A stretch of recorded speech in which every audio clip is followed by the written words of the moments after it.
Assalamualaikum warahmatullahi wabarakatuh. Alhamdulillahi rabbil alamin. Wabihi nasta'in ala umurid dunya waddin.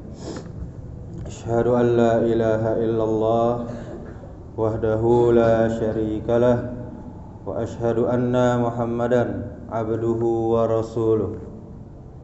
Qala Allah Ta'ala: Ya ayyuhallazina amanu taqullaha haqqa tuqatih wa la tamutunna illa wa antum muslimun. Amma ba'du.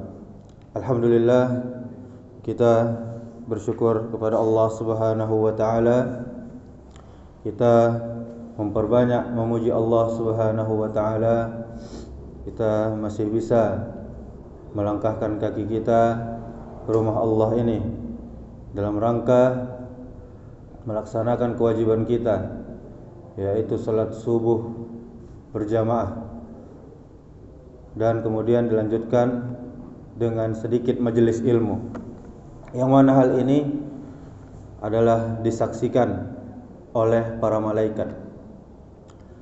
Kemudian salawat serta salam semoga selalu tercurahkan kepada Nabi kita Muhammad sallallahu alaihi wasallam. Allahumma salli wa sallim wa barik ala Muhammadin wa ala alihi wa ashabihi ajma'in. Mudah-mudahan dengan memperbanyak salawat kepada Nabi kita Muhammad, kita termasuk umatnya yang cinta kepada beliau. Dan mudah-mudahan Nabi sallallahu alaihi wasallam mengingat kita nanti di yaumil akhir untuk pembagian syafaat. Dan juga memperbanyak salawat adalah perintah Allah dan Rasulnya. Allah katakan, innallaha wa malaikatahu yusalluna 'alan nabi. Ya ayyuhallazina amanu sallu alaihi wa sallimu taslima. Sesungguhnya Allah dan para malaikat pun bersalawat kepada nabinya. Dan wahai orang-orang yang beriman, maka bersalawatlah kepada Nabi sallallahu alaihi wasallam. Bapak Ibu jamaah salat subuh yang dirahmati Allah Subhanahu wa taala.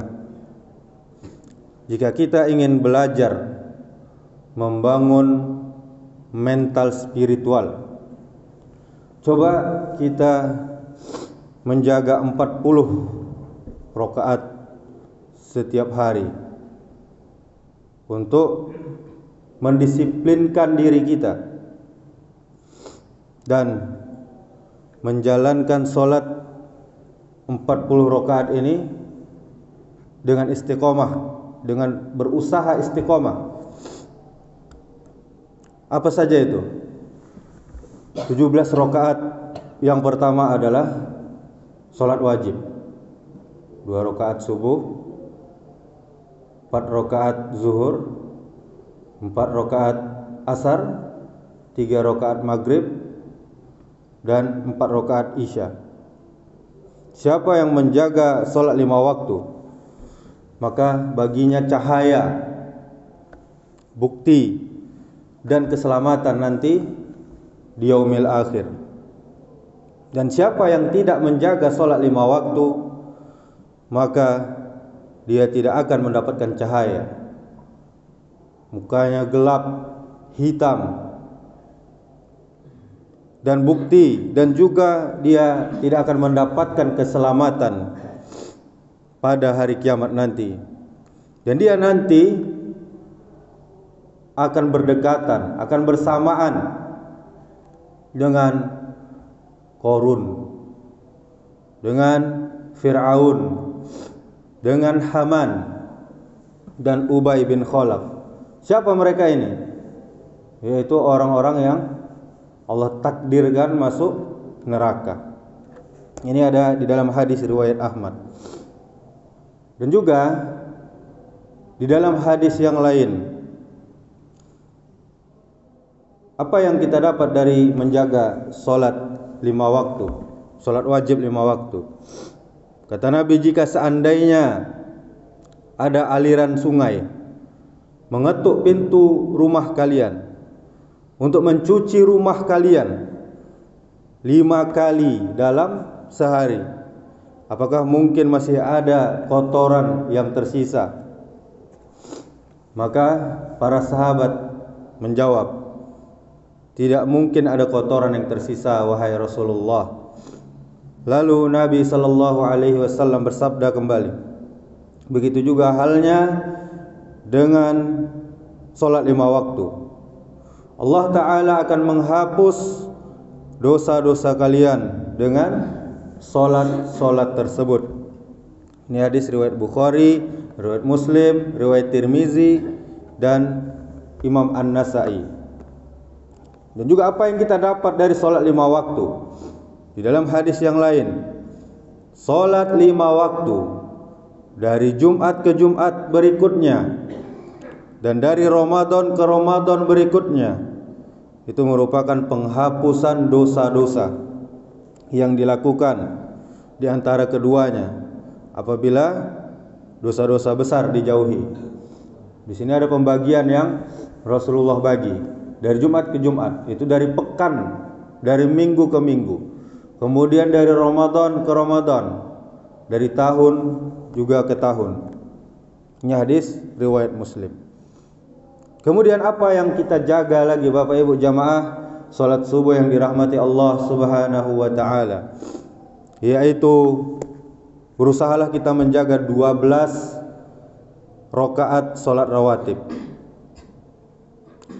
Salat sunnah rawatib yang hukumnya sunnah muakkad atau bersifat yang sangat dianjurkan untuk kita kerjakan. Apa saja itu?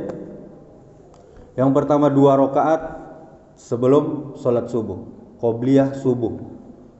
Ini lebih baik dari dunia ini dan seisinya. Kemudian yang kedua, 2 rakaat atau 4 rakaat. Tapi di dalam hadis 4 rakaat sebelum salat zuhur. Tentunya dikerjakan dengan 2 rakaat ditambah 2 rakaat. Kemudian 2 rakaat setelah salat zuhur. Kemudian 2 rakaat setelah salat maghrib. Kemudian 2 rakaat setelah salat isya. Sedangkan yang bersifat ghairu muakkad atau yang kurang ditekankan, nyo dapat jo pahalo tapi kurang ditekankan oleh Nabi. Apa itu?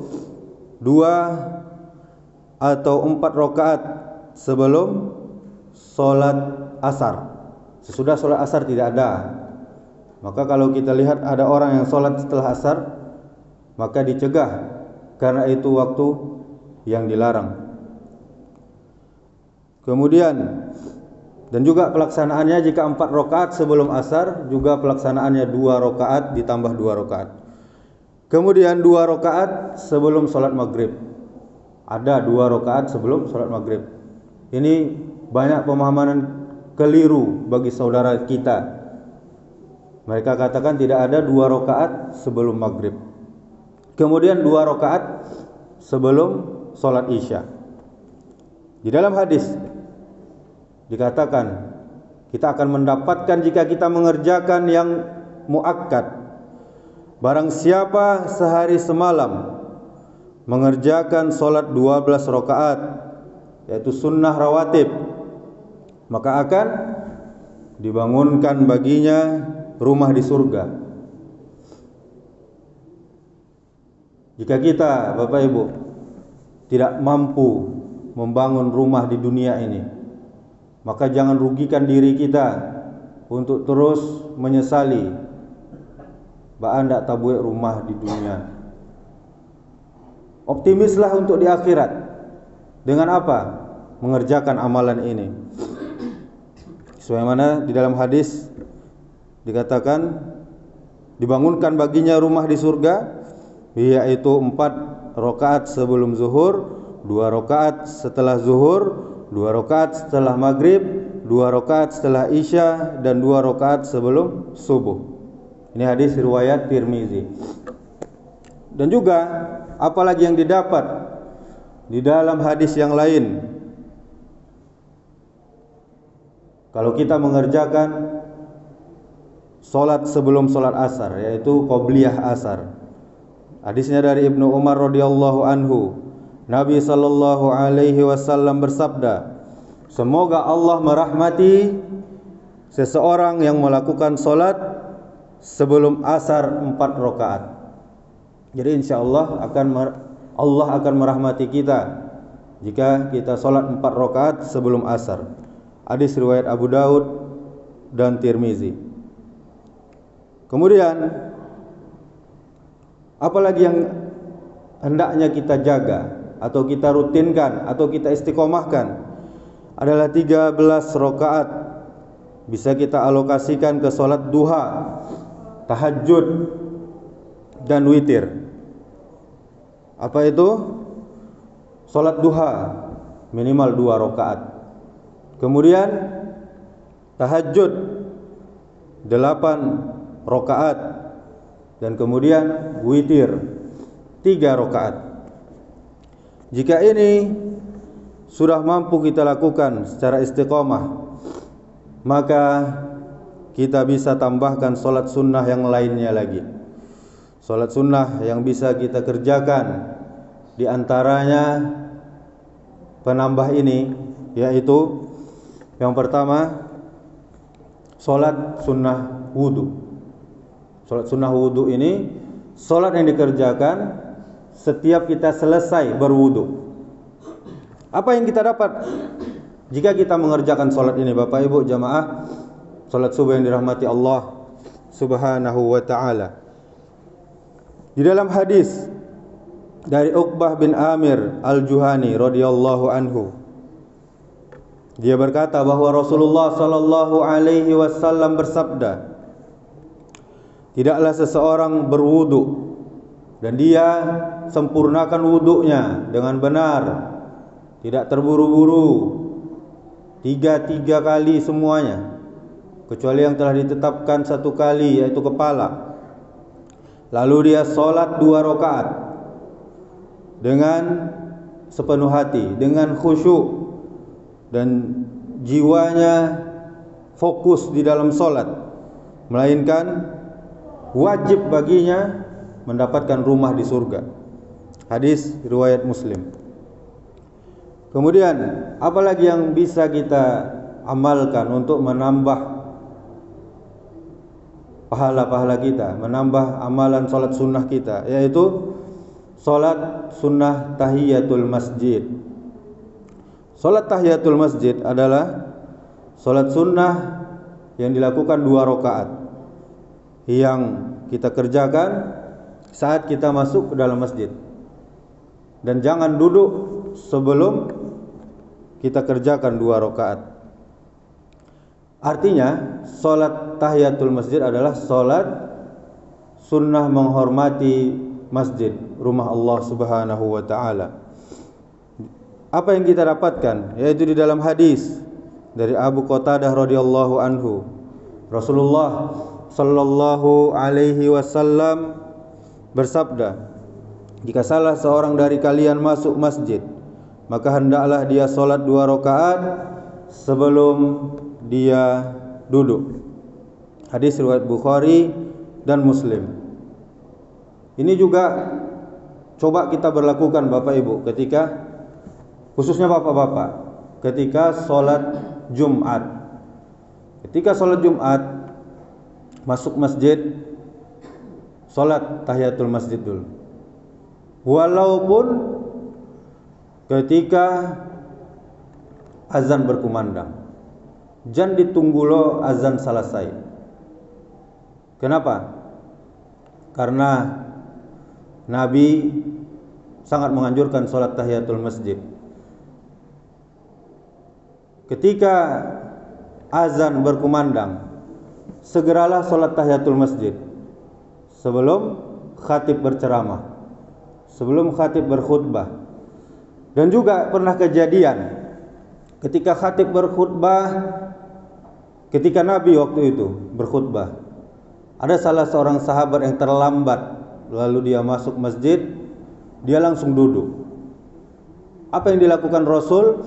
Yang dilakukan Rasul adalah menyuruh dia berdiri kembali dan mengerjakan sholat tahiyatul masjid 2 rakaat.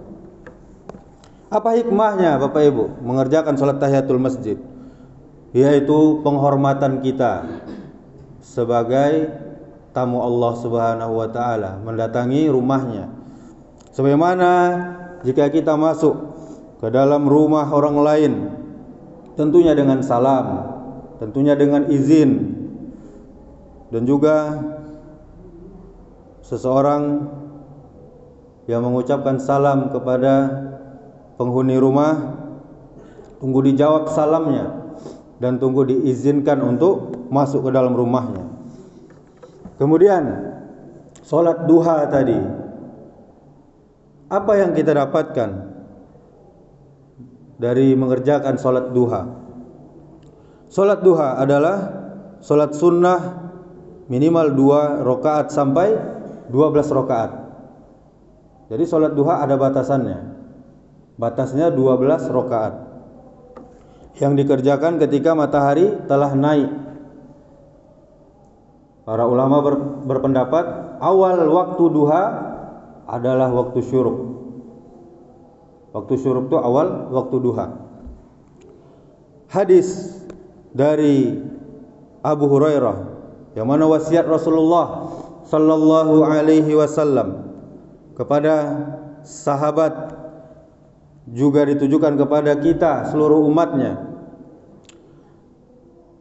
Salah seorang sahabat berkata, kekasihku Rasulullah sallallahu alaihi wasallam mewasiatkan kepadaku 3 hal. Ini wasiat Nabi. Yang pertama, puasa 3 hari setiap bulannya. 3 hari ini di pertengahan bulan, hitungannya hijriyah bukan masehi. 13, 14, 15 setiap bulannya, yaitu puasa Ayyamul Bid namanya. Kemudian 2 rakaat sholat duha. Kemudian sholat witir sebelum tidur. Hadis riwayat Bukhari dan Muslim. Dan juga hadis yang lain dari Anas radhiyallahu anhu. Dia berkata Rasulullah sallallahu alaihi wasallam bersabda, barang siapa yang mengerjakan sholat duha sebanyak 12 rakaat, maka Allah akan membangunkan sebuah istana baginya di surga. Ini hadis riwayat Tirmizi. 12 rakaat ini Bapak Ibu Nabi kerjakan. Karena apa?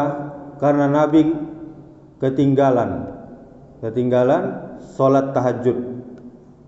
Jadi pernah suatu ketika Nabi terlupa mengerjakan sholat tahajud. Jadi Nabi ganti dengan mengerjakan sholat duha sebanyak 12 rakaat. Dan juga yang kita dapat dari mengerjakan sholat duha adalah Allah akan cukupkan bagi kita rezeki. Sebagaimana di dalam hadis, wahai anak Adam, janganlah engkau luput dari 4 rakaat di awal harimu. Jadi ini sholat duha 4 rakaat lagi keutamaannya. Niscaya akan aku cukupkan untukmu rezeki di sepanjang hari itu. Jika 4 rakaat kita dapat ini, Allah akan cukupkan rezeki kita. Hadis riwayat Ahmad. Kemudian Allah akan ampuni dosa kita walaupun sebanyak buih di lautan jika mengerjakan sholat duha. Sebagaimana dalam hadis, barang siapa yang menjaga sholat duha, maka dosa-dosanya akan diampuni walau sebanyak buih di lautan. Hadis riwayat Tirmizi, riwayat Ibnu Majah, dan riwayat Ahmad. Jadi di sini tidak disebutkan rakaatnya. Jadi minimal 2 saja kita kerjakan, insya Allah kita akan mendapatkan penghapusan dosa walaupun dosa kita mungkin sebanyak buih di lautan, dan pastinya dosa kita lebih banyak dari itu. Kemudian sholat tahajud yang bisa kita ganti dengan sholat tarawih pada bulan Ramadan ini. Sholat tahajud adalah salat sunnah yang dilakukan di malam hari. Sebaiknya dilakukan di sepertiga malam terakhir, yaitu ketika kita sahur, waktu bersahur, dan sesudah kita terlelap sebelumnya, sesudah kita tidur, tajagwa salat tahajud. Salat sunnah ini minimal dilakukan 2 rakaat. Dalam hadis dari Abu Hurairah radhiyallahu anhu, Rasulullah sallallahu alaihi wasallam bersabda, seutama-utama puasa setelah Ramadan adalah puasa di bulan Muharram, yaitu puasa Asyura. Dan seutama-utama salat sesudah salat 5 waktu adalah salat tahajud, salat malam. Hadis riwayat Muslim. Maka Bapak Ibu, usahakanlah untuk mengerjakan salat malam, karena salat malam itu kebiasaan orang-orang soleh sebelum kita dahulu. Juga suatu jalan untuk kita taqarrub kepada Allah, mendekatkan diri kepada Allah Subhanahu wa taala, dan juga sebagai penebus pada dosa-dosa kita, dan juga sebagai mencegah kita dari berbuat dosa, serta insyaallah menghindarkan kita dari penyakit yang ada di badan kita. Hadis riwayat Imam Tirmizi dan Imam Ahmad. Kemudian di dalam hadis yang lain, Jibril pernah mendatangi Rasulullah sallallahu alaihi wasallam dan berkata, "Wahai Muhammad, hiduplah sesukamu, karena engkau pasti akan mati," kata Jibril. Cintailah orang yang engkau suka, karena engkau akan berpisah juga dengannya.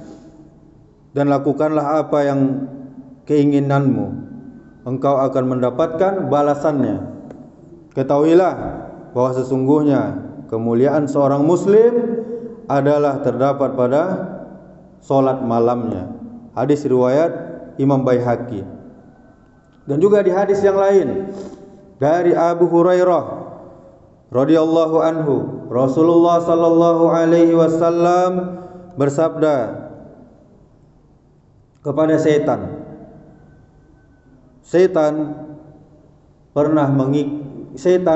akan mengikat di pangkal kepala kita saat kita tidur dengan 3 ikatan yang pada masing-masingnya tertulis, malammu sangat panjang, maka tidurlah. Bila dia bangun lalu berzikir kepada Allah. Jadi ketika kita tidur, itu setan mengikat 3 ikatan di kepala kita ini. Kemudian jika kita bangun, tentunya sebelum subuh, kita bangun, kita berzikir pada Allah. Berzikir dengan membaca doa, Alhamdulillahillazi ahyana ba'dama amatana wa ilaihin nusyur. Maka terlepas 1 ikatan. Kemudian jika kita berwudu, maka terlepas ikatan yang kedua. Kemudian jika kita salat malam, maka terlepaslah ikatan yang ketiga. Maka di pagi hari kita akan dalam keadaan yang semangat, jiwa kita baik. Dan jika kita tidak melakukan hal itu, maka di pagi hari jiwa akan kotor dan menjadi orang yang pemalas. Kemudian apalagi amalan yang bisa kita tambahkan Bapak Ibu, apalagi ini di bulan Ramadan, kita perbanyak amal-amal soleh, yaitu salat istikharah. Salat istikharah yaitu adalah salat sunnah 2 rakaat. Untuk apa? Untuk meminta petunjuk yang baik jika kita sedang dihadapkan dengan 2 pilihan, dua hal yang membingungkan. Waktu yang baik untuk mengerjakan salat sunnah ini adalah 2/3 malam terakhir, yaitu sama dengan waktu tahajud tadi. Di dalam hadis, Rasulullah sallallahu alaihi wasallam pernah mengajari kami, yaitu para sahabat, untuk salat istikharah ketika menghadapi setiap persoalan. Sebagaimana beliau mengajari kami semua surat dari Al-Quran. Kemudian Nabi bersabda, jika kalian ingin melakukan suatu urusan, maka kerjakanlah salat sunnah 2 rakaat. Jadi kalau ada hal yang membuat kita memilih dan kita bingung dengan pilihan mana yang terbaik, maka kerjakanlah salat istikharah.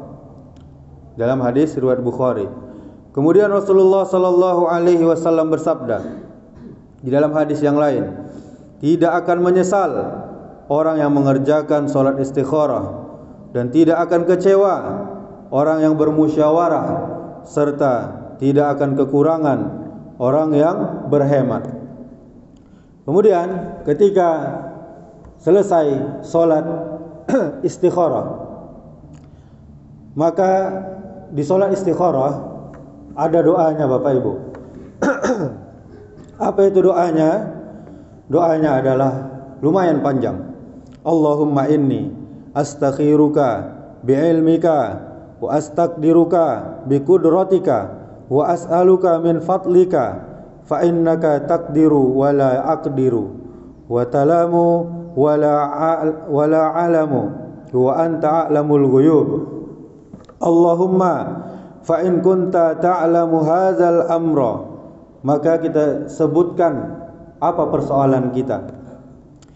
Kemudian khairan li fi ajili amri wa ajili wa fi dini wa ma'ashi wa akibati amri faqdurli wa yassirhuli summa barik li fihi. Allahumma in kunta ta'lamu annahu syahrun li fi dini wa ma'ashi wa akibati amri fi ajili amri wa ajilihi fasrifni anhu waqdur lil khaira haitsu kana summa raddini bih. Jadi ini kita baca. Boleh kita lihat buku panduannya atau boleh kita cari di HP kita. Apa artinya? Ya Allah, sesungguhnya aku meminta pilihan yang tepat kepadamu dengan ilmu pengetahuanmu, dan aku mohon kekuasaanmu untuk mengatasi persoalanku dengan kemahaluasan ilmumu. Ya Allah, aku mohon kepadamu sesuatu dari anugerahmu yang maha agung. Sesungguhnya Engkau maha kuasa ya Allah, sedang aku tidak kuasa. Engkau mengetahui sedang aku tidak mengetahuinya ya Allah, dan Engkau adalah maha mengetahui hal-hal yang gaib. Ya Allah, apabila Engkau mengetahui bahwa urusan ini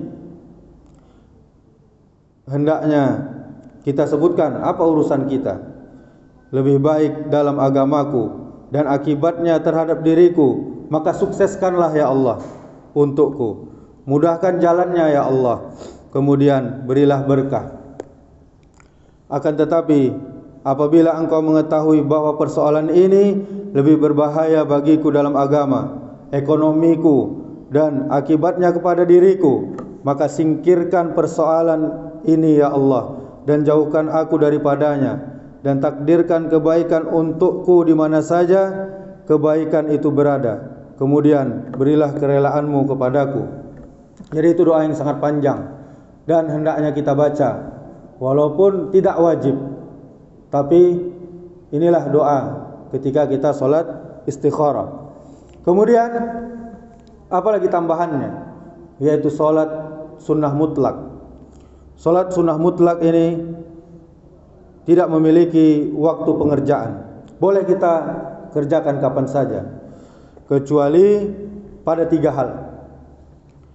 Di dalam hadis ada 3 waktu sholat yang Rasulullah larang, dan juga waktu ini berlaku untuk menguburkan orang yang meninggal. Bila itu waktu yang pertama ketika matahari terbit hingga meninggi. Kemudian yang kedua, ketika matahari tepat berada di tengah-tengah cakrawala hingga bergeser sedikit ke barat. Kemudian yang ketiga, ketika matahari berwarna kekuningan saat menjelang maghrib. Hadis riwayat Muslim. Kemudian yang terakhir, salat sunnah taubat. Salat sunnah taubat ini kita lakukan setelah kita merasa berbuat dosa kepada Allah Subhanahu wa taala. Di dalam hadis dikatakan, tidak ada seorang hamba pun yang melakukan dosa lalu dia bersuci dengan baik. Selanjutnya dia berdiri lalu melakukan salat 2 rakaat. Kemudian dia memohon kepada Allah, kecuali Allah pasti akan mengampuninya. Kemudian beliau sallallahu alaihi wasallam membaca ayat yang artinya, dan juga orang-orang yang apabila mengerjakan perbuatan keji atau menganiaya diri mereka sendiri, dan sampai ayat yang akhir. Dari semua salat sunnah Bapak Ibu jamaah yang dirahmati Allah Subhanahu wa taala, tentunya ada balasan yang sangat spesial dari Allah Subhanahu wa taala jika kita mengerjakannya. Sebagaimana sabda Nabi, sesungguhnya yang pertama kali dihisab pada diri kita adalah nanti hari kiamat adalah solat. Apabila solat kita telah lurus, telah benar, maka kita akan beruntung. Dan apabila solat kita asal-asalan, lalai, maka dia akan kecewa dan rugi. Jika terdapat kekurangan pada solat wajib kita, maka Allah berfirman, perhatikanlah, jikalau hambaku mempunyai solat sunnah, maka sempurnakanlah dengan solat sunnahnya sekedar apa yang menjadi kekurangan pada solat wajibnya. Jika selesai urusan solat, barulah amalan lainnya dia dihisab oleh Allah Subhanahu wa taala. Jadi Bapak Ibu, jika amalan wajib kita, solat wajib kita banyak kekurangan, perbaikannya adalah solat sunnah kita. Ini hadis riwayat Abu Daud, Tirmizi dan Ibnu Majah. Semoga Allah Subhanahu wa taala memberikan kita petunjuk dan semua kita agar bisa melaksanakan amal-amal soleh, dan semoga kita istiqomah mengerjakan amal-amal soleh apalagi di bulan Ramadan ini. Demikianlah, semoga bermanfaat. Subhanakallahumma wa bihamdika asyhadu an la ilaha illa anta astaghfiruka wa atubu ilaik. Wassalamualaikum warahmatullahi wabarakatuh.